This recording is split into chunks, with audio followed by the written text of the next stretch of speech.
This doctoral research explores through the means of conceptual artworks a critical relationship to the minutiae of amorphistic paradigms, negating the theoretical intersections otherwise entirely divorced here or by practice, and which, that is, research. In reference to Liechtenstein's reactionary thinker and subsequent theorist Hervé Kink, the anarchistic profusions of reality as a form of utopian social criticism, leaving all notions in utter contempt, immediately bears a cohesion of both parts, manifesting discord in ironic proponents and experienced ability. This, when placed in its relationship to a nuanced proponents of historical practice, projects the recipient on the wrong trajectory, often creating several practically identical works devoid of tangibility, upon which thoughts that have apparently just been developed are manifested. Notes are made and then crossed out again. Mistakes are repeated in perpetual autonomy.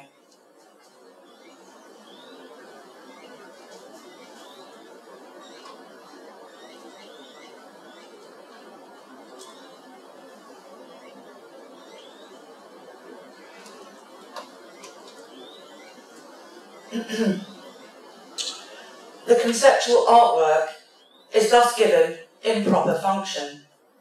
Significations are inversed, and form and content merge. Shapes are dissociated from their original meaning, by which the system in which they normally function is exposed. Initially, unambiguous meanings are shattered and disseminate endlessly. By parodying a hypervoid of sustainment, it exaggerates certain formal aspects inherent to our contemporary society.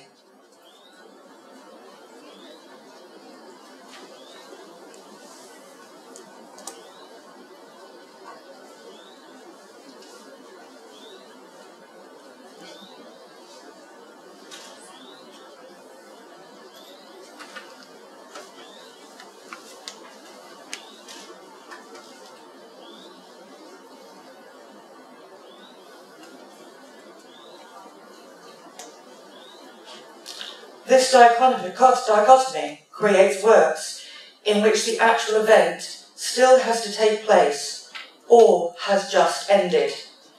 Moments evocative of atmosphere and suspense that are not part of the narrative thread. The drama unfolds elsewhere while the build-up of tension is frozen to become the memory of an event that will never take place.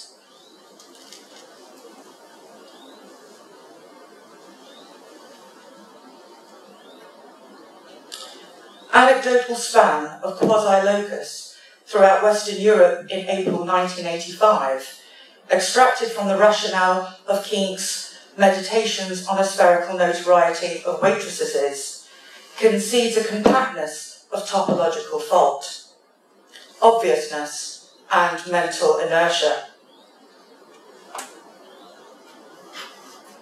They question the coerciveness that is derived from the more profound meaning and the superficial aesthetic appearance of an image.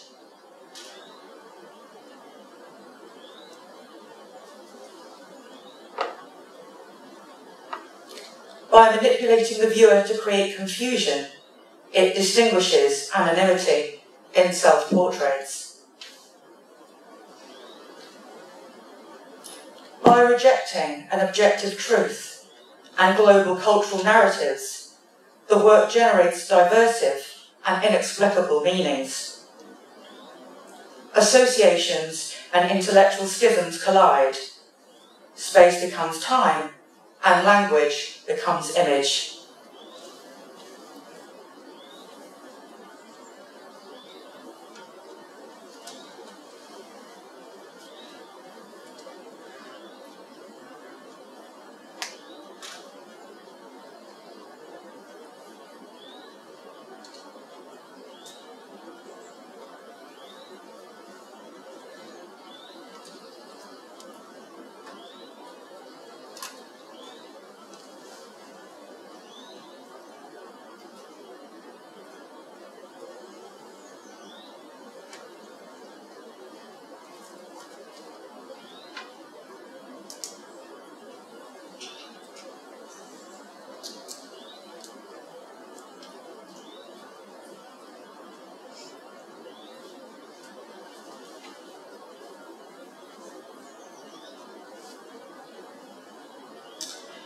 The outcome attempts to contribute pseudo-modal questions to the conditions of theoretical contribution and appearance of an image, all happening in the context of contemporary visual culture in which images, representations, and ideas normally function, but don't.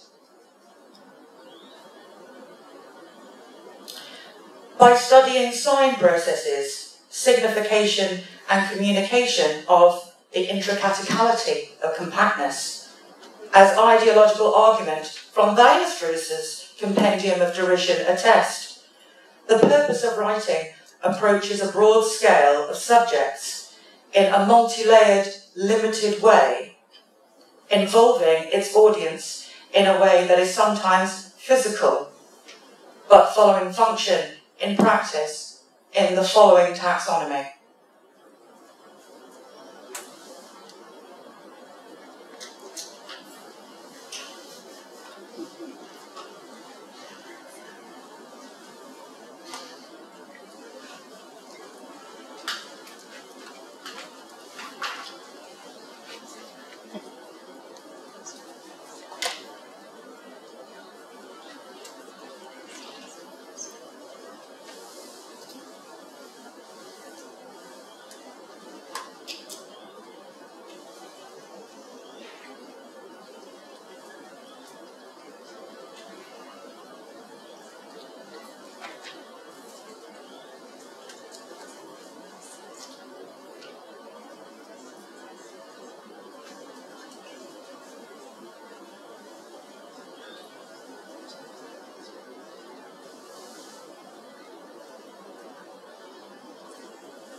This urges us to renegotiate conceptual art as being part of a reactive or, at times, autistic medium, commenting on oppressing themes in our contemporary society. With a conceptual approach, research incorporates recognisable elements, an unprecedented situation in which the viewer is confronted with the conditioning of their own perception and has to form a totally unresolved and biased opinion. Often these affirmed instances demonstrate the omnipresent lingering of an institutional world.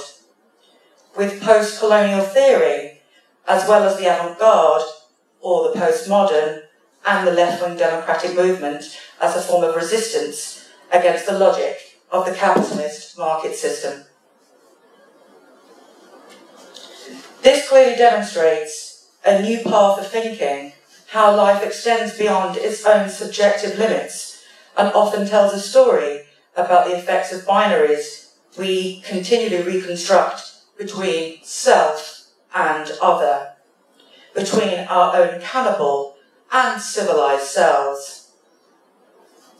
By investigating language on a meta level, words are rendered objective in purpose, but feed through cognitive altruism of non-literal forms. Transformed into art, language becomes an ornament. At that moment, many of the ambiguities and indistinctivenesses in Weierstrass's theories, which are inherent to the phenomenon, come to the surface. As a result, a situation and potentially a lack of sensation, of indisputability and serene contemplation combines with subtle detail of theoretical chamboulage. By creating situations and breaking the passivity of the spectator, language is grasped and destroyed.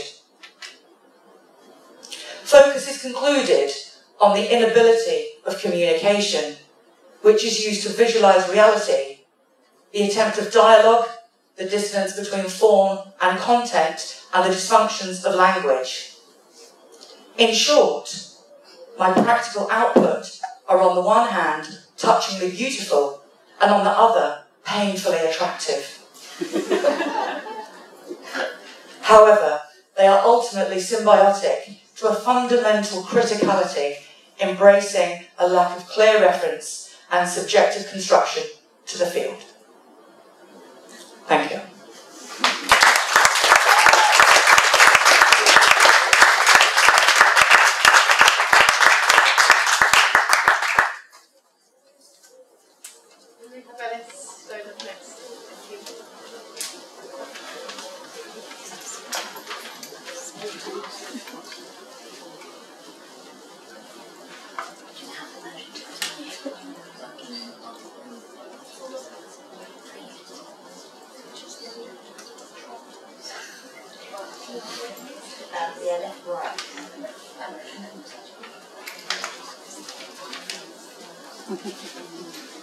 Hello. Right, this is going to be a little bit different to what just happened. Running a bit slow. My name is Ellie Dolan. I am an author, an illustrator, and an academic working in the area of children's books, and very occasionally I'm also a snail. Now, I'm going to present you today my pictorial essay about little books, which are a highly illustrated kind of children's book. Usually I do work within my research into the area of humour in children's books, but this is a little distraction that's happened to me along the way doing my PhD. So before we begin, we just have a quick word about the snail. I think the presentation is running about as fast as that snail as well. So the snail works as a narrator in the written version of this essay. And I realise it's kind of unusual to have a narrator in an academic essay, but here I think the snail is relevant, because many of the points I intend to make are going to be demonstrated visually, and this is because, by their nature, picture books incorporate both the visual and the verbal, and the imagery is essential to creating particular effects. So rather than describing these effects to you, it seems more direct to show you. And at times, some of the imagery is going to be quite different in terms of theme and content, so it needs something to tie it together. And that thing is the snail, who in the essay speaks with my voice. So let's begin. We're going to start with what is a Wimble book, and a good place to start with that, I always reckon, is a definition. There we go, getting there. Right, so, quickly, I'm going to ask you to look very carefully at the images I'm going to show you, because it takes time to read fairly complex imagery, such as the sort you find in Wimble books. And as this essay is going to use this imagery, we need to replicate the experience of a child reading a Wimble book to fully extract the meaning. So, what I've created here is a visual definition from the academic who's probably done the most work into Wimble books, which is someone called Cornelia Remy, working mainly in the area of children's literature. And she wrote a chapter called Reading is Playing, the Cognitive Challenge of the Wimble Book. where she described Wimble books as a type of wordless picture book which displays a series of panoramas teeming with an immense number of characters and details. And Remy has also very helpfully provided us with a set of essential characteristics for a Wimble book, which I will briefly go through. So a Wimble book must be robust, preferably made of cardboard and large enough to allow for richly detailed illustrations. It should not contain any verbal text. Each double-page spread should present a panorama. The situations depicted should be familiar to young readers from their own daily life. So no fanciful settings, no fairy tale characters, very little whimsy. The panoramas usually form separate independent units, though occasionally have a continuous narrative. And in Remy's words, Wimble books should activate readers of all ages. Now, a lot of these particular characteristics dwell on the format and the content of the Wimble book. And as a professional author and illustrator who uses Wimble imagery, I found working within these characteristics quite limiting because it constricts exactly what you can include within the imagery. Also, it rules out things I would instinctively class as a Wimble book, such as Martin Hanford's Where's Wally, Richard Scarry's What People Do All Day. Also, the characteristics could be seen as quite culturally specific. They were devised from a survey of 115 German parents. And also, I believe when discussing Wimble books, we should not lose sight of what I would suggest is their key characteristics for Wimble itself, which I'm going to talk about a bit more later. But for now, I suggest a slight addition, a slight change to Remy's definition. So,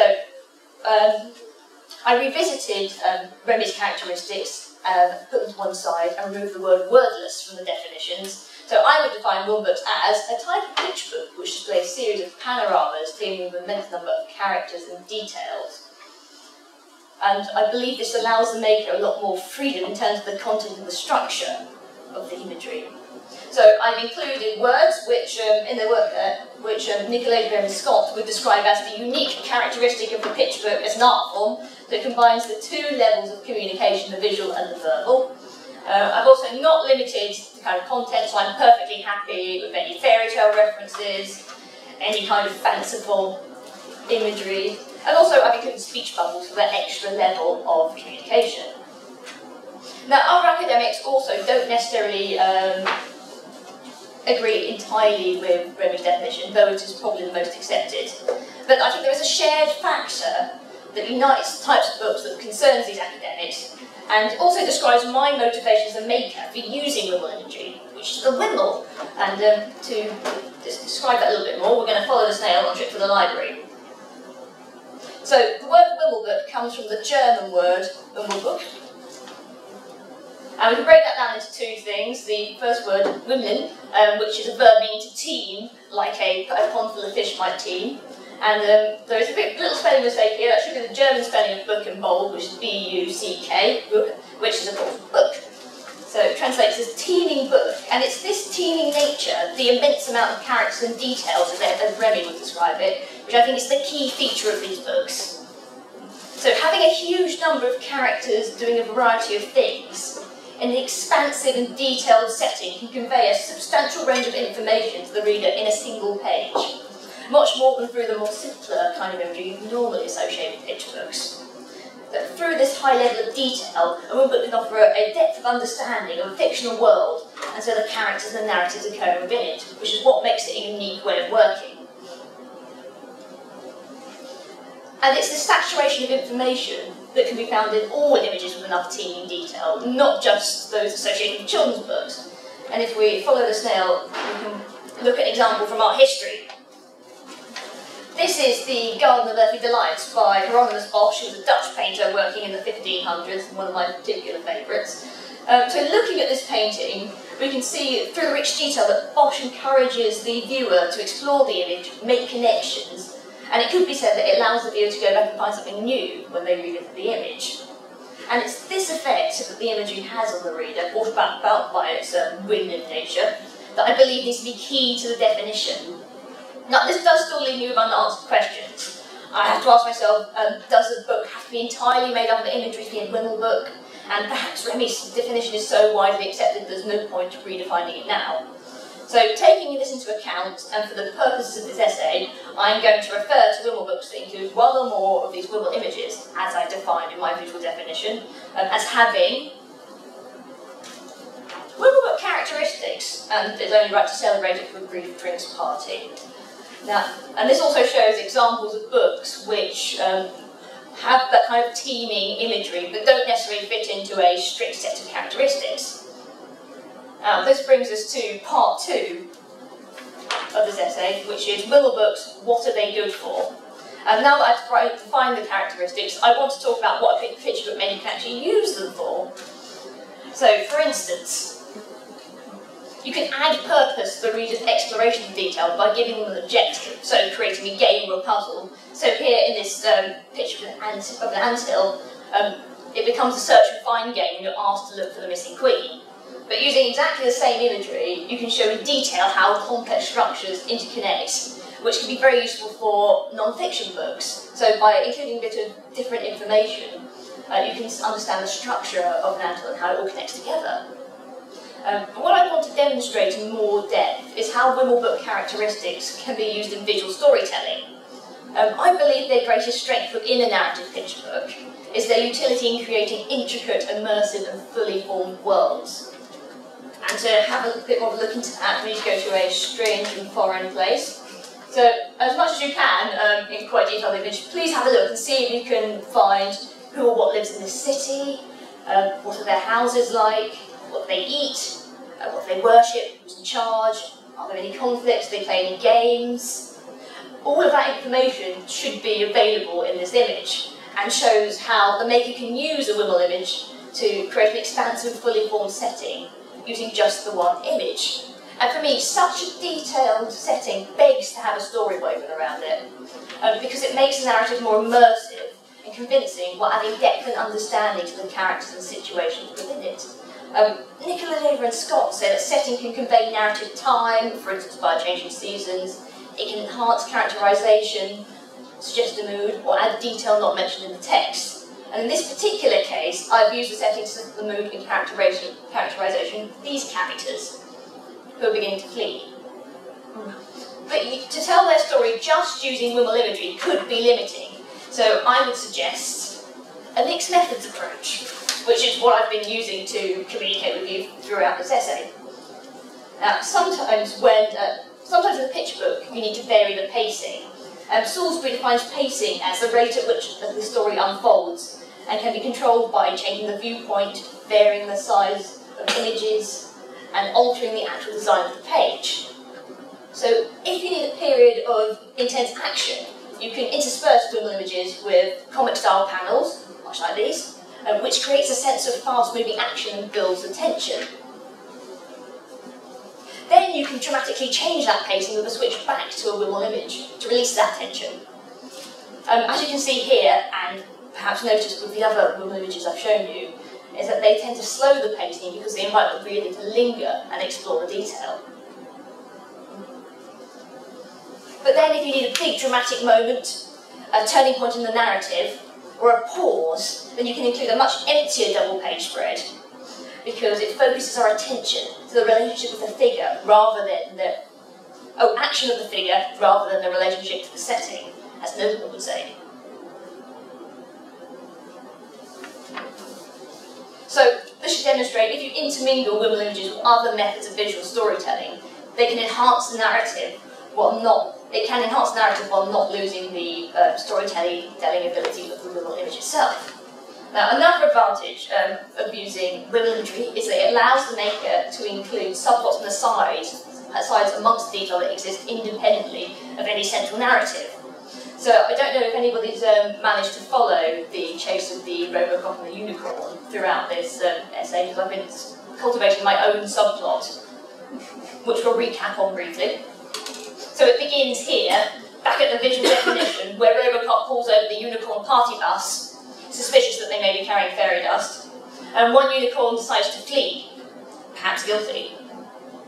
But Robocop pursues, investigating at the library, while Unicorn hides in the stacks. This goes as far as the Garden of Earthly Delights, where Robocop is leaping between paradise and hell to catch up with Unicorn, who felt he was perhaps safe amongst these musicians. Now, Unicorn gets a brief reprieve in Dinosaur Egypt, where he douses Robocop to try and slow him down, but nothing can stop justice, so he carries on searching, and things are looking grim for Unicorn, until he's finally caught. So hopefully this shows how the addition of background subplots can allow the maker to develop more than just the main characters, and tell a definite story that can expand on or contradict the central narrative, along with enhancing the world. Now, very quickly, I'm going to talk you through what is perhaps the biggest challenge of using Wiml images narratively, and that's composition. It can be difficult to distinguish particular elements in such detailed imagery and lead the reader across the page in a specific manner. But there are visual ways around this, such as scale. You can increase the volume of space taken up by your focal object, in this case it's the snail, to draw attention to it through the teeny detail. You can also make the focal object a distinguishing colour, a contrasting colour, which will distinguish it usually in quite an immediate and sometimes emotive way. And then you can work with the composition of the detail and create negative space around the focal object, so it's very easy to find. So that brings me pretty much to the end of this presentation. I'm just going to say very quickly that it's the way in which the Wiml imagery, this teeming imagery, acts as such a versatile storytelling device that causes me to put forward a new definition for Wiml books. It can be seen as so counterproductive to exclude books from the definition that perhaps don't fit a specific set of characteristics, when arguably their strength comes from their Wiml. But definitions aside, Wiml imagery is being used by makers to great effect for a range of purposes, and its continued creation and development will continue to give readers new and fascinating worlds to explore. Thank you very much.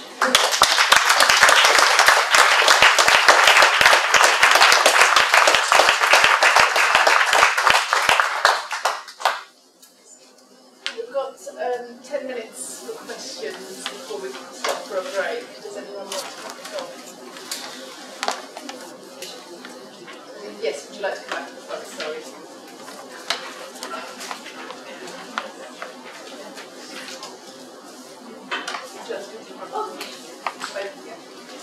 Sorry. You missed me this morning, so I'll carry back.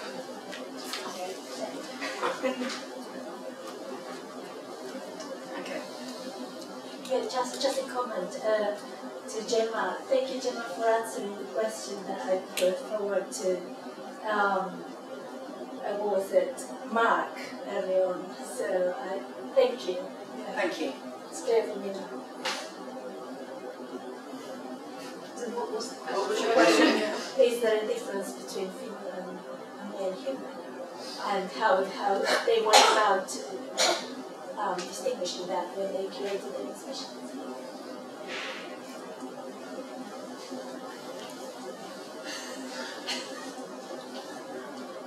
Do we have any other questions?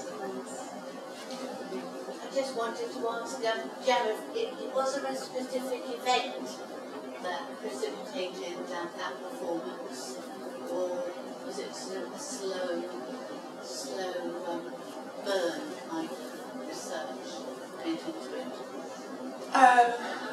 Well, I'm not quite sure what you mean by performance, but the research in itself has come out of a number of years of undergraduate and postgraduate study, which has culminated in my research. In terms of experiences, yes, the functioning of contemporary art practice has always been something that has been of a particular question to me, and I like my contribution at research level to be doing something that has the kind of, as Weinsters says, the kind of, compactness of intricaticality. And that's definitely, I think, what the trajectory of all of my research is about. And what stage is your PhD at? Just concluded year one. Year one. And your supervisor? Yes. Well, I have a team of supervisors. Do you? I do. Dr. Sergio Faber, Dr. Veronica Chance, and David Ryan, just up here. That explains a lot. I would take that as a reference. Actually, I found your talk very interesting. And it goes to what I'm studying. When you mention shapes are distorted when meaning changes. And manipulation of viewer by creating confusion. Kind of keywords that I'm going to use to create material for my next research on entropy. Right. I mean, actually your talk kind of made me remember the concept of entropy. Okay. A lot. So I found it very useful. Good. I think a key thing to remember, you're talking about shapes. Well, I'm talking about the change of meaning. You're talking about the concept that's, of change of meaning. Absolutely. So basically, it's distraction of meaning. Absolutely. New meaning. Completely and obliterated. I find that very, very interesting, and people do not talk and think about that. Which sounds like a simple concept, but actually it's not. No, you're right. It's very complex. Yes. And you go from that state of thinking about shape or form, and then how it can reconstitute itself, how it can compact, how it can expand, and change into ornament, and all kinds of variations. And you could apply that to thinking, right? Any kind of thinking. Any kind of thinking, that's all. And that's what contains, absolutely, that's what contains that criticality. And that's what contains something that is fundamental to the shift in contemporary art practices. And I think society goes through that, isn't it? It goes through a structural order, comes from a structural meaning, goes through phases of entropy, confusion, distortion, and new meanings are created. And thinking about the basis of that distraction, where that comes from, I think it's very important. And I think that's very challenging, isn't it? Creating challenging where art comes from, what is in the base of everything, what is in the base of distraction. Is that correct? Correct? No. No. So what do you want to reach? What is your focal point when you talk about distraction of meaning, change of shape? Well, I think what the purpose of my practice and my research are designed to do is to really conflate the complexities and the details of those kind of anarchistic amorphisms that I referred to earlier. And Bannister is really good at underpinning that. So my practice is designed to evolve those ideas into that kind of schism, that sort of collision of ideas, into a very rounded but at the same time rectangular form. I'd recommend Bannister. Was it this one? Bannister. Can I just ask, could you explain in further detail exactly what a squeaky meat balloon is? Well, this is a good point. The example of the installation Squeaky Meat Balloon, otherwise known as SMB in its initials as presented within the gallery context. What that does, that undermines the critical position of all contemporary art practitioners. And by undermining the position of contemporary art practitioners, it at the same time intersects that criticality. Now, Keith talks about that in his meditation of the notoriety of the spherical waitresses. And that's a real key text that supports the idea of Squeaky Meat Balloon or SMB, because what it does... Sit down again. Oh, I'm sorry. Well, I'm sure there'll be a question for you. But yes, I think that has... And in fact, actually to bring us back into that kind of conversation, I think the kind of things that, to not completely exclude you from these questions, but I think that there is something about that sort of presence and absence of narrative sitting on the periphery, but then also within the internal infrastructures of art practice in all kind of creative mediums. Amazing, thank you. Thank you. Does anyone have a question for Ellen? Yeah, question. Yeah, I mean, there's a lot of talk this morning about, I suppose, the application of digital technologies. These are talking about perhaps changes in reading behaviours. Has that had any impact on real Well,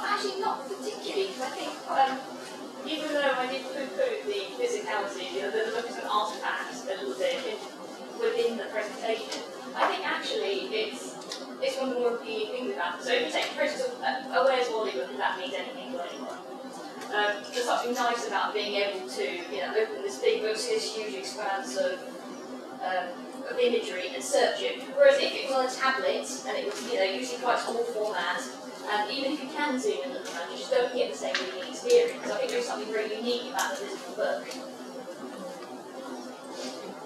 I do have a question for Gemma. Having read Kinka, I wondered if you could expand a little bit on the conflict with researchers of lexical void in relationship to the binaries of skeptic space. Yes, well, skeptic space is a very kind of contentious notion, I think, within historical and contemporary art practice, because we have this simultaneous disavowal between the void and the film, and the idea of the content being above and beyond that kind of empty narrative. Those silent spaces that, as you know, King talks about, those pauses in between moments of activity. And this actually brings in Squeaky Meat Balloon, because of course with that particular body of work we see the literal presentation of that kind of lexical void, but at the same time it is still filled with colour and with fragments of meaning that still correspond and still kind of give over those kind of details. So and that's where the skeptic space comes in, I think, where we have that simultaneous, the duality of question but then also remark. You're misreading, simulating. A misreading? Well, I think we need to have a meeting about that. Do we have one other question before we break? Let's get back to this. Yeah. I'd like to know whether these books that where everything happens like a Virgo painting, and they are very fixed the moment in time and the culture, and I know that they have been reproducing those books, but making them politically correct, so then the male figures they go and do the houseworks now, so kind of updating them. So do you have any, I mean, in your research, is that part, you know, is updating of those books? Or how do you see the books produced now, in the future? Oh, so in terms of how one books change? In terms of how they embody the culture they represent. Well, yeah, they are often really hugely culturally specific. I mean, because so many of them are, it is quite a German thing, and it's something that, you know, the publishing industry really embraced. So a lot of it can be quite specific to that particular culture. Like, there's a woman called Suzanne Werner who did an entire series of what would be classed as very classic novels, no text at all, just big scenes and towns. And they are incredibly German, just in terms of things like the architecture and the setting and the kind of shops you see. In terms of the politically changes political correctness is not actually something I've come across in the books. Because there have been reprints of some of the classic ones, but I can't think of anywhere where there's been any particular changes. So they're very culturally specific. Some of them are, but I wouldn't say that's a blanket statement. Well, someone who grew up in Argentina, you know, sometimes you open those books and they don't look anything like my neighbor. Yeah. You know, German houses. Is there something quite nice about that though? Because you get to see a place that you've never seen before. Or that's one of the things about children's books, is they can, you know, they can show you a totally different viewpoint and a totally different world. What I think about is, without, and I don't want to keep saying this personally, I think they're brilliant, but you could extend that research more at the cultures. Because I find that the representation of the cultures is not really accurate. And the other thing is, and this is, I know it's not made on purpose, but I think maybe some more research into that, like children with disabilities in the case of... Sorry, say that again? children with disabilities where you cannot drive and you don't have long arms. Just think about the public is going to read that, and you're going to have a multiplicity.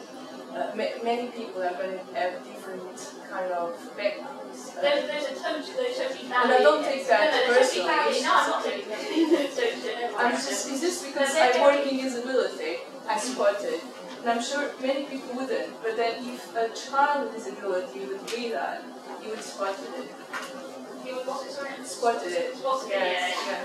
I mean, that is it's a totally valid stream of research, and in the area of education and children's literature, there is a lot of research going into children responding to digital books in that way. But as a art practice researcher, it's not my area. Okay, yeah, well, I kind of disagree with that. But for another hand, sorry, I'm really honest about things. But for another hand, I think our responsibilities are somewhere. No, I'm not saying that it should not something that art practice should touch. It's just not something that mine does at this particular stage. And there is definitely research out there about it. Very fascinating. Well, but I think continue over the Just to reflect on that. I'm sorry, it's my books are specifically active audience theory. They rely on common active audience theory. So can you speak a little bit more? Bimbo books are common active audience theory. So they rely on our daily common activities, and they construct their script, as far as I can understand, through that. So there can be books specifically for children that I don't agree with that, specific for this, specific for that. The thing is, we all live in society, and when books or any publication is made, I think artists have a big responsibility to reach it. They are not taking that on, and they should, of researching the society where they're going to put the book, because they are making a public service for everyone, not just for one group or another group. My opinion. But it's maybe that. I think it's going to go on quite a long discussion. We just finished with Martin.